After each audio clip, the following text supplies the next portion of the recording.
Alors, bonjour les amis de la forêt. Alors aujourd'hui, on va parler de stratégie militaire. Alors, deux historiens, Paul-Marie de Lagorce dans 1939-1945, une guerre inconnue, et Bernard Schweitzer dans les erreurs stratégiques du Troisième Reich, je vais mettre les liens dessous la vidéo, évoquent dans leurs bouquins respectifs que les Allemands auraient pu avoir, du 22 juin 1940 au 22 juin 1941, une stratégie beaucoup plus active en Méditerranée. En effet, si je parle de l'Allemagne, pendant ce laps de temps, il y a eu certes la bataille d'Angleterre, commencée le 13 août 1940, mais qui est avant tout une bataille aérienne, et il y a eu uniquement l'invasion de la Yougoslavie et de la Grèce au printemps 1941, opération terrestre qui n'a duré que 2-3 semaines. Et donc, pour ces deux auteurs, il y avait largement la place pour que l'armée allemande, en fait, soit beaucoup plus active sur le front méditerranéen et puisse chasser les Anglais d'Égypte et de Gibraltar. Alors, c'est une réflexion intéressante, mais qui va se heurter assez rapidement aux conditions politiques et militaires, que je vais développer. Alors, je rappelle malgré tout que l'armistice avait été signé le 22 juin 1940 avec la France, consacrant la défaite de l'armée française, et que Hitler avait à l'époque espéré que les Anglais viennent à la table de négociation. Dans son discours du 19 juillet 1940, il avait proposé en fait la paix aux Anglais, paix qui avait été rejetée. Mais en même temps, il voulait faire pression sur les Anglais pour les amener à cette table de négociation, et il avait signé le 13 juillet sa directive numéro 15, initiant l'invasion des îles britanniques par l'armée allemande, invasion qui avait le nom de code Seelow ou Otari. Mais pour ma part, je pense que Hitler n'a jamais véritablement cru que son armée aurait pu débarquer en Angleterre. J'en veux pour preuve qu'il s'est très peu intéressé aux préparatifs militaires, en fait. Lui qui était très intrusif dans la chose militaire, il ne s'est jamais véritablement immiscé dans les polémiques, par exemple, entre la marine et l'armée de terre. Et de toute façon, dès le 31 juillet 1940, il avait annoncé à ses généraux et maréchaux qu'il avait décidé d'envahir l'URSS. Donc, dès juillet 1940, les regards d'Hitler étaient vers les steppes soviétiques et non plus vers la Méditerranée. Bien que de toute façon, la Méditerranée ne fut jamais en fait primordiale dans la pensée militaire allemande et chez Hitler. Il n'y a qu'à lire Mein Kampf. Dans Mein Kampf, Hitler ne parle pas de Méditerranée et son Lebensraum, son espace vital, se trouve à l'est, en Pologne, en URSS.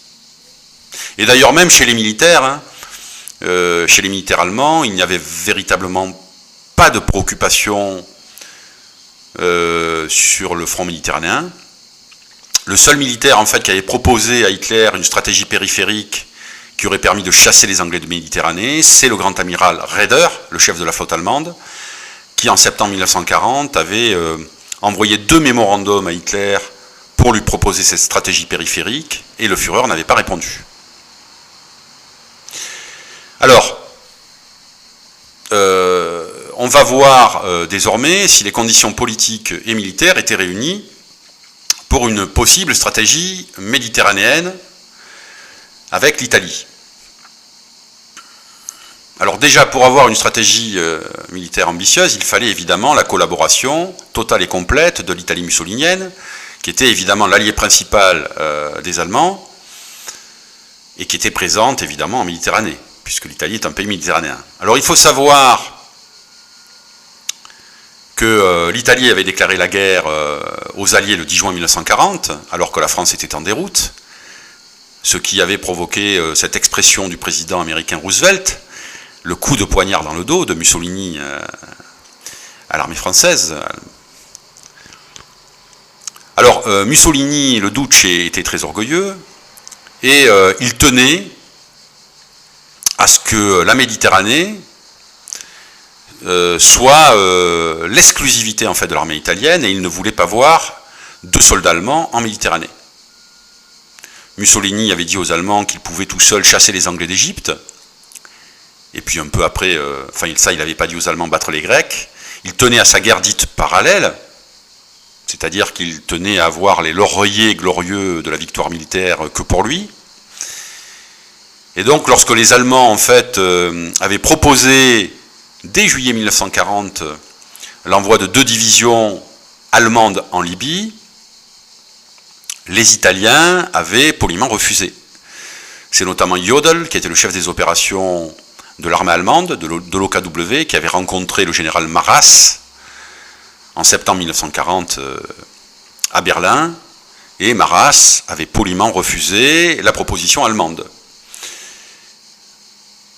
Lorsqu'Hitler avait rencontré Mussolini sur le col du Brenner le 3 octobre 1940, le Duce avait accepté du bout des lèvres l'aide potentielle d'une division allemande en Libye, mais uniquement lorsque l'armée italienne s'apprêterait à attaquer Alexandrie. Donc il y avait beaucoup de conditions. Donc il est assez difficile de mener une politique militaire en Méditerranée lorsqu'on n'a pas la collaboration totale et complète de son allié principal, l'Italie. Alors deuxièmement, pour avoir une politique militaire ambitieuse en Méditerranée, il fallait l'alliance espagnole. Pourquoi ? Parce que je rappelle que les Anglais en Méditerranée étaient présents à Gibraltar, sur le Rocher, qui est tout au sud de l'Espagne, en face le Maroc, et qui gardait le détroit de Gibraltar, qui était la porte entre la Méditerranée occidentale et l'Atlantique. Alors on sait que Franco, dès juin 1940, était prêt à entrer en guerre du côté de l'Axe. On le sait par sa correspondance avec son beau-frère Serrano Suñer. Et là je renvoie au livre d'Aimé Bachou sur Franco.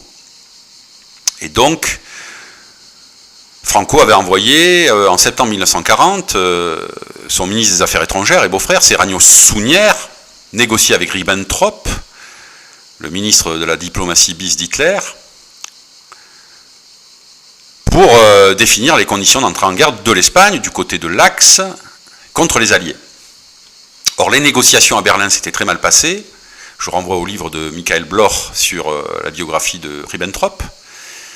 Les deux hommes ne s'étaient pas du tout entendus, et il n'est pas étonnant que le 23 octobre 1940, lorsqu'Hitler rencontra Franco à Hendaye, la rencontre déboucha sur un échec. Alors pourquoi un échec ?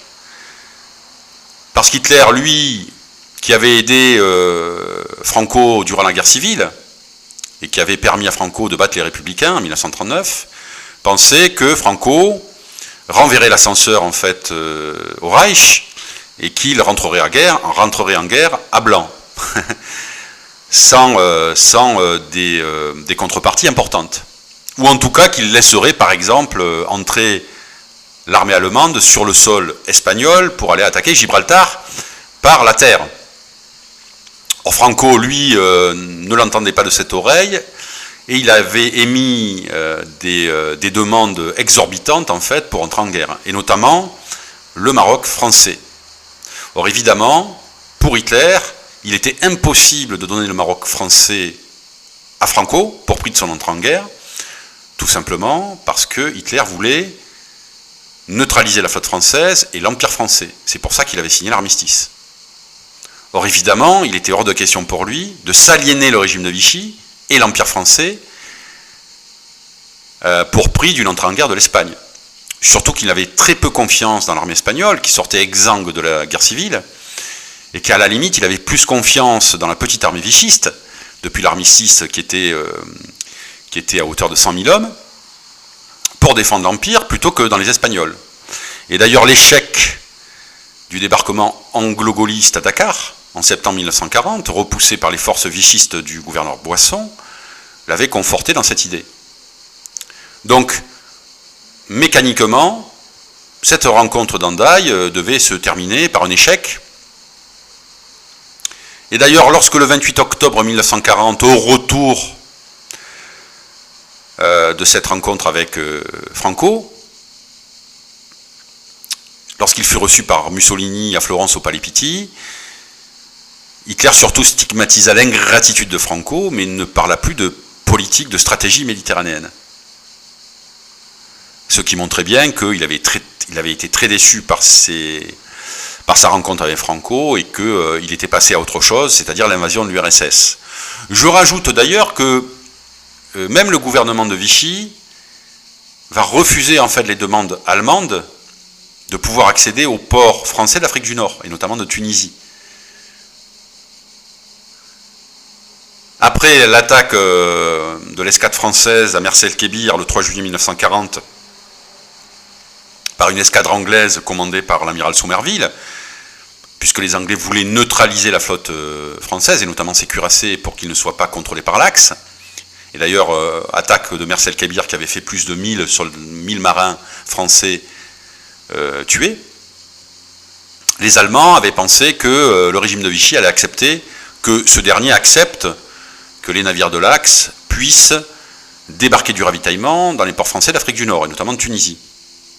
Ils avaient fait une demande en ce sens en juillet 1940, demande qui avait été refusée par le régime de Vichy, qui avait rétorqué qu'il s'en tenait aux clauses de l'armistice. Donc même du côté de Vichy, qui est quand même un peu sous tutelle allemande, on ne voulait pas en fait faciliter le ravitaillement des forces de l'Axe en Libye, en mettant à disposition des Allemands et des Italiens les ports français de Tunisie. En conclusion, on peut tout simplement dire que les conditions politiques pour avoir une stratégie militaire ambitieuse en Méditerranée n'étaient pas réunies en 1940 et en 1941. Alors, qu'en était-il les conditions militaires? Puisqu'à la limite, on peut se dire, bon, ok, Mussolini veut mener sa guerre parallèle, il ne veut pas d'unité allemande. Est-ce que les forces italiennes étaient capables, toutes seules, de chasser l'anglais d'Égypte? Alors il faut savoir que lorsque le 10 juin 1940, Mussolini déclara la guerre aux Alliés, tous les généraux italiens furent quasiment unanimes pour dire que cette déclaration de guerre était précoce et que l'armée italienne n'avait pas les capacités de mener des opérations offensives en Méditerranée ou dans les Balkans. L'armée italienne était sous-équipée, sous-ravitaillée, sous-motorisée, et même sa flotte, qui était le fleuron de l'armée italienne, ne pouvait pas engager des opérations offensives en Méditerranée. Je rappelle que la flotte italienne était assez puissante, hein, puisque avec ses cuirassés de la classe Littorio, le Roma et le Vittorio Veneto, ils pouvaient concurrencer en fait les cuirassés français et anglais, enfin en théorie en tout cas. Hein. Alors déjà, quelque chose de très bizarre lors de l'entrée en guerre de l'Italie, c'est qu'il n'y avait pas de plan pour envahir l'île de Malte. Je rappelle que l'île de Malte est une île qui était entre la Sicile et la Libye, c'est-à-dire dans un lac quasiment fasciste, qu'en 1940, elle est quasiment démunie de défenseurs, où il y en a très peu, mais que les forces italiennes n'avaient même pas planifié en fait l'invasion de Malte. Les Italiens avaient considéré d'ailleurs que c'était un objectif secondaire, qui n'était pas important. Alors ils n'avaient pas tort en 1940-1941, ils auront tort en 1942 et 1943, puisque Malte va être une épine du pied dans le talon italien en fait. Mais est-ce que les Italiens avaient les moyens, sans les Allemands, d'envahir Malte? Alors, je ne pense pas. Premièrement, parce qu'ils n'avaient pas de division parachutiste. Il y avait une unité parachutiste qui avait été initiée par le maréchal Italo Balbo, qui était décédé dans un accident d'avion en juin 1940, en Libye. Il avait son avion ayant été touché par sa propre DCA. Et après la mort de Balbo, l'amorce d'une division en fait parachutiste italienne avait été abandonnée et les parrains avaient été ventilés dans des divisions d'infanterie. Donc les Italiens n'avaient pas de division parachutiste, il faudra attendre 1942 pour qu'ils en aient une avec la division parachutiste Folgore, mais qui ne sera pas utilisée sur Malte. Et au niveau de la supériorité face à la Royal Navy, bon, là il fallait repasser, puisque même si la marine italienne était très belle, elle n'était pas de taille à concurrencer en fait la Royal Navy. Surtout que le gros problème de la flotte italienne, c'était le carburant. Je rappelle que l'Italie ne produisait pas de pétrole, qu'elle achetait son pétrole à la Roumanie, qui avait les champs pétrolifères de Ploesti, mais la grande majorité en fait de la production roumaine alimentait la machine de guerre allemande, et donc les Italiens avaient la portion congrue, et donc les navires italiens, pendant la guerre, vont surtout rester au port et être rarement en mer. Donc ça c'est la première chose, problème véritablement de carburant. Et surtout secondo, l'Italie n'avait pas de porte-avions, et donc évidemment sans porte-avions il était difficile de mener des opérations ambitieuses en Méditerranée, surtout que les Anglais en avaient. Et d'ailleurs, le porte-avions Illustrious, le 10 novembre 1940, va se poster devant le port de Tarente, où était mouillée une partie de la flotte italienne, va lancer ses vieux Swordfish, qui étaient des avions torpilleurs, pour bombarder cette flotte italienne à Tarente, et la moitié des cuirassés italiens vont être mis hors service suite à cette attaque. Donc déjà, mi-novembre 1940, la supériorité maritime en Méditerranée passe définitivement du côté de la Royal Navy, ce qui annonce des lendemains tristounés, si je puis dire, pour la marine italienne et pour les forces terrestres italiennes en Libye. Pourquoi? Parce que localement en Afrique du Nord, les Italiens possèdent une supériorité d'hommes sur les Anglais, qui étaient en Égypte. La Western Desert Force, qui était dirigée par Wavell, avait à peu près 50 000 soldats, alors que l'armée italienne, la 10e armée italienne, qui dès septembre 1940 va se lancer à l'assaut de l'Égypte, avait 100 000 hommes. Donc il y avait un rapport de 2 contre 1 en faveur des Italiens, mais on va voir que la guerre du désert avait sa logique propre, et que le ravitaillement et la mobilité étaient beaucoup plus importants que l'importance numérique. Alors oui, lorsque la 10e armée italienne se lance à l'assaut de l'Égypte, commandée par le maréchal Rodolfo Graziani, en septembre 1940,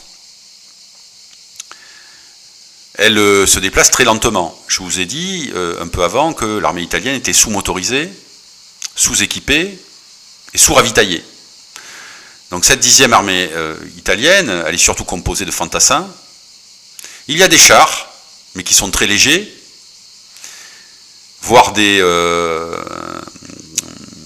Italiens avaient surtout des tankettes, c'est-à-dire des mitrailleuses qui étaient sur un châssis chenillé, c'était les L3, qui ont été d'une efficacité quasiment nulle dans la guerre du désert. C'était du matériel en fait qui était quasiment inopérant dans la guerre du désert. Et ils avaient des blindés légers, notamment le M11-39. M11, c'est-à-dire 11 tonnes, commençait à produire en 1939, qui était un char léger qui ne tenait pas la distance face aux chars anglais, le Crusader et le Matilda, qui étaient beaucoup plus lourds. Et ils eurent à partir de 1940 le M13-40, c'est-à-dire le 13 tonnes produit en 1940, qui était un peu plus puissant que le M11, mais qui ne tenait pas la distance non plus par rapport aux chars, face aux chars anglais. Donc une 10e armée italienne qui est, où il n'y a pas véritablement de chars modernes et efficaces, une armée qui est sous-ravitaillée, tout simplement parce qu'il n'y avait pas de voie ferrée qui allait jusqu'à la frontière égyptienne de Tripoli. Et donc le ravitaillement se faisait par camion le long de la Via Balbia qui suivait la côte et qui était soumise, qui pouvait être soumise aux attaques anglaises, notamment des navires de guerre anglais.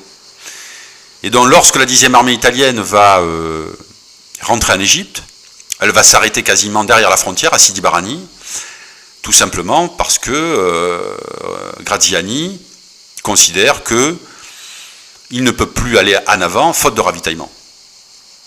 Et aussi faute de moyens blindés. Et donc l'armée italienne va s'enterrer, ne va plus bouger. Elle aurait pu peut-être attaquer la ville de Mersa Matrou, qui était entre Sidi Barrani et Alexandrie, Mais les Italiens n'allèrent même pas jusque-là. Hein. Pourtant, ça aurait permis de bombarder Alexandrie avec des bombardiers italiens ou allemands.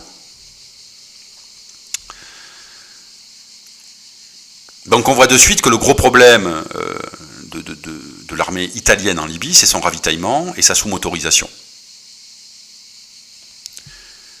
Alors d'ailleurs, lorsque les Anglais vont contre-attaquer ces Italiens qui étaient rentrés en Égypte à partir de décembre 1940, via l'opération Compass,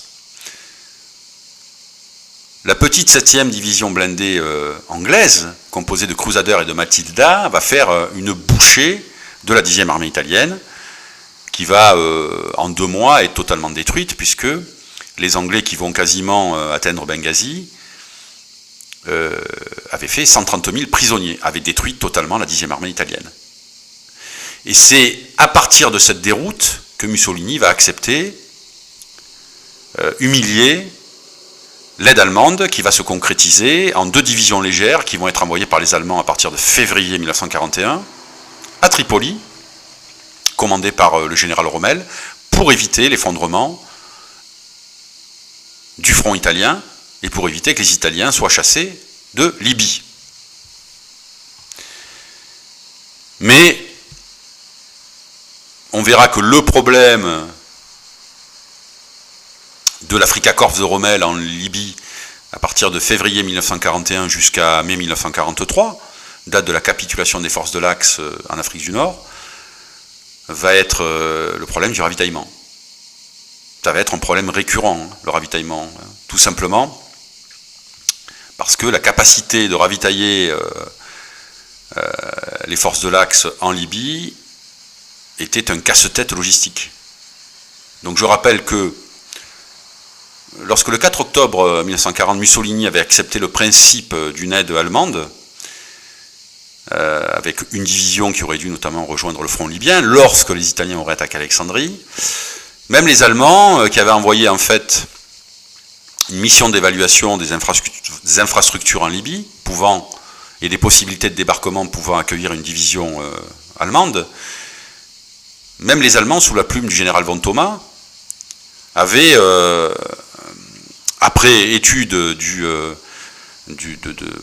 la situation en Libye, avaient considéré que l'envoi même d'une seule division était trop périlleux et était à déconseiller. Alors pourquoi? Parce que von Thoma avait évalué que la sécurité du transport de cette division posait problème, vu que les Italiens ne contrôlaient pas en fait la Méditerranée centrale, et secondo, que les capacités de débarquement en fait des ports libyens étaient insuffisantes pour ravitailler une unique division blindée. Alors il faut savoir que les ports libyens avaient une capacité très limitée. Pourquoi? Parce que les ports de Benghazi, Derna et Tobrouk étaient trop proches en fait de l'escadre d'Alexandrie et donc pouvaient être attaqués. Et c'est pour ça que les Italiens débarquaient quasiment uniquement le ravitaillement et le matériel à Tripoli. Tripoli n'avait une capacité de débarquement seulement de 40 000 tonnes par mois. Or, il faut savoir qu'une seule division blindée allemande consommait 30 000 tonnes par mois. Donc vous voyez le casse-tête logistique simplement pour ravitailler une division. Les Allemands avaient envoyé 2 divisions légères en Libye dès février 1941, mais ils avaient du mal déjà à ravitailler ces 2 divisions légères. Parce qu'évidemment, il fallait aussi ravitailler les Italiens. Donc, est-ce que les Allemands pouvaient mener une politique ambitieuse, militairement parlant, au niveau terrestre, en Égypte, pour chasser les Anglais? La réponse est non. Tout simplement parce qu'il y avait un énorme déficit de ravitaillement, et que les contraintes, en fait, du combat dans le désert accentuaient ce problème logistique. Je rappelle que Rommel, comme je l'ai déjà dit, tout au long de son combat contre les Anglais en Afrique du Nord de 1941 à 1943, va avoir ce problème de ravitaillement qui sera récurrent. Et il n'était pas exceptionnel que les chars que les chars allemands s'arrêtent tout simplement dans le désert, faute d'essence. Et s'il put aller d'ailleurs à El Alamein, c'est-à-dire en Égypte, pour son dernier combat d'ailleurs qu'il a perdu, la bataille d'El Alamein en novembre 1942, c'est parce qu'il avait mis la main notamment sur les stocks de pétrole anglais à Tobrouk, lorsqu'il a pris le port de Tobrouk, ce qui lui a permis de continuer en Égypte. Donc, en conclusion, est-ce que l'Axe, et plus particulièrement les Allemands, pouvaient mener une politique ambitieuse en Méditerranée, de 1940 à 1941? La réponse est non, puisque les conditions politiques n'étaient pas réunies. Mussolini, Franco et Pétain, en tout cas en octobre 40, n'étaient pas décidés à aider, en fait, ou à accueillir l'aide les Allemands, ou à aider les Allemands. Et militairement parlant, une politique ambitieuse se heurtait à l'obstacle, notamment logistique, et de la difficulté de ravitailler, en fait, les forces armées de l'Axe en Libye, et encore plus en Égypte. Voilà, je vous remercie, à bientôt.